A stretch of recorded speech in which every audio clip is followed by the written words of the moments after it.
Kemudian tadi Mas Isan juga penegasan bahwa ini harus jelas nih transparansi soal dana siapa sponsornya. Nah itu saya ada Bang kamera. Sebenarnya bukan tidak percaya hasil survei.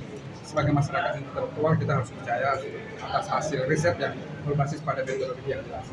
Jadi cuman kenapa kita dipercaya itu muncul karena di Indonesia ada fenomena yang kurang tegas antara campaign survei atau survei yang punya afiliasi politik atau konsultan politik dengan survei yang benar-benar independen. Itu yang kemudian membuat kadang-kadang bukan saja kami sebagai kandidat, tapi masyarakat itu sudah punya kecenderungan untuk kurang percaya atau antipati karena ada banyak hasil survei itu dimunculkan untuk menggiring opini publik dan itu terkait dengan kepentingan dari pemesan atau orang-orang yang bekerjasama dengan lembaga survei. Itu yang pertama. Yang kedua, kami mau tegaskan lagi bahwa hadirnya calon independen ini itu juga untuk otomatis pada partai politik. Kita tahu partai politik butuh arogan, mereka merasa bahwa hanya lewat jalur partai politik lah seorang bisa berkontestasi. Kita bisa melihat misalnya saya tidak perlu sebutkan nama, tapi ada kandidat yang secara elektability, secara popularity itu sangat mungkin untuk bisa menang secara telak di Jakarta, tapi justru tidak diusung karena partai politik tidak mengusungnya. Ini pembelajaran agar ke depan kita juga tidak hanya bergantung terhadap partai politik, tapi masyarakat bisa mengusung calon sendiri melalui calon independen. Dan di pemilu 2024 ini fenomena, karena kalau Dharma pun tidak ikut berkontestasi, ini satu sejarah buram di demokrasi dan politik election kita. Ada calon independen atau jalur independen tidak dimanfaatkan atau tidak ikut berkontestasi. Jadi Jakarta ini satu-satunya calon independen yang yang berkontestasi di Indonesia, terutama di pemilihan gubernur dan wakil gubernur. Itu saya kira catatan buat kita semua. Tapi bagaimana caranya dari Abang sebagai tim ses 01 untuk meyakinkan masyarakat nih agar untuk memilih calon independen, karena kan elektabilitas setiap survei kan nih selalu di bawah nih Bang. Iya, tentu saja tadi saya sebutkan bahwa hasil survei kerap kali menimbulkan namanya bandwagon effect. Tapi kita berharap bahwa ada underdog effect atau dampak di mana ada kecenderungan pemilih untuk merapat pada kandidat yang dirasa paling lemah.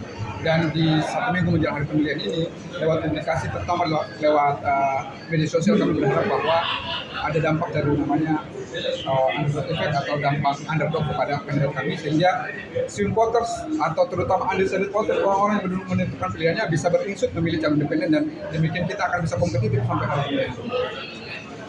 Bisa tadi kata Pak juga Abang belum bicara. Tentu saja kita belum bisa menentukan sekarang karena sebagai kompetitor atau sebagai orang yang ikut berkontestasi kita harus tetap optimis sampai hari pemilihan. Tapi kalau kemudian ini berjalan 2 putaran, suara atau pemilih dari paslon nomor 2 atau calon independen akan sangat menentukan, karena ketika mereka akan bergeser pada kandidat mana itu kemudian akan memastikan kandidat menang di putaran kedua nanti. Dan itu akan kita tentukan setelah pemilihan putaran pertama selesai dan jelang kita masuk ke putaran kedua.